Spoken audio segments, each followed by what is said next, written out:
Over the last 11 years, I have reviewed or been out surfing in a lot of boats of various sizes. The sweet spot for surf boats is usually 22 to 23 feet, and then of course we have our 25-foot monsters. The bigger boats have the potential of making better waves, but they take more weight and they aren't the easiest to tow around if you're not geared up for it. While 20 to 21-foot boats are much easier to weight than their 22 or 25-foot brethren, the wave usually isn't very long, and so that is why the 22 or 23 foot boats are the sweet spot. I always am a bit hesitant to review a smaller boat because the best thing you can say about them is something like, "This boat makes a pretty good wave for a 21 footer. As a matter of fact, I have actually reviewed a few smaller boats that you have never seen from me because I just decided not to put out any video or review them because I wasn't very excited about those boats for one reason or the other. Well, the Moomba Kaiyen is definitely a 21-foot boat, and I can tell you with confidence that it does not fall in that category. Not only does the Kaiyen not suck, but it surfs great, it's comfortable and well equipped, and it's not going to make you broke like so many other wake surf boats will do. The first thing that you notice in the Kaiyen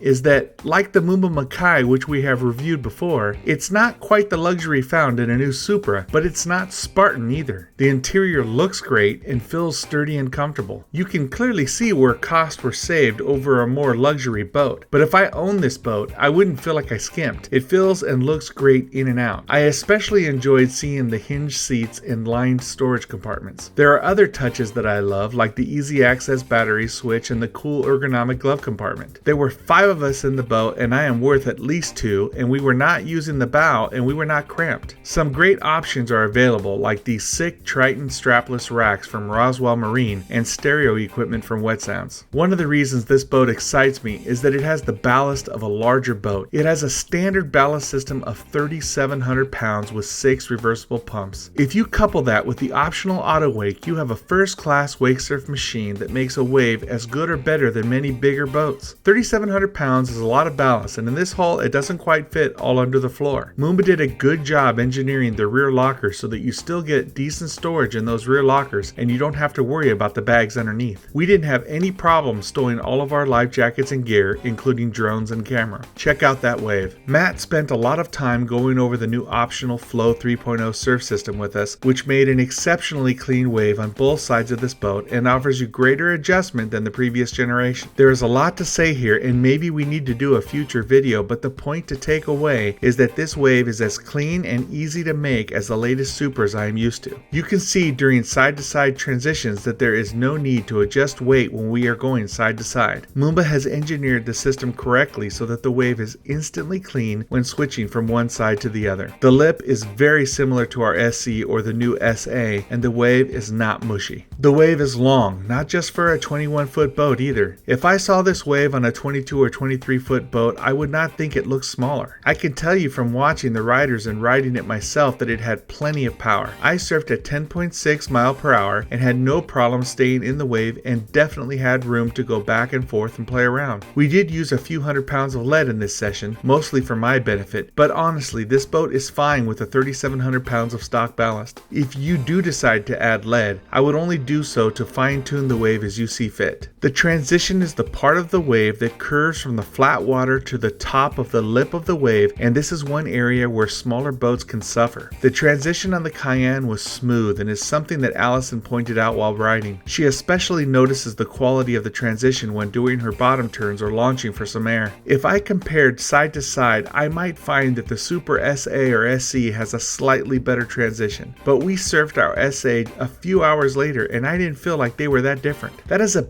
big deal for a 21-foot boat. I think the video speaks for itself. For the record, I work hard to get many angles and use riders of various size and skill levels so that you can get a feel for a boat and wave from the video. It's not the same as riding the wave, of course, but when you combine all of the video we compile, I think you get an accurate picture. We also try to set the camera so that the field of view is similar to your natural eye. The only video where we use the wide angle is the camera from the tower height in this video.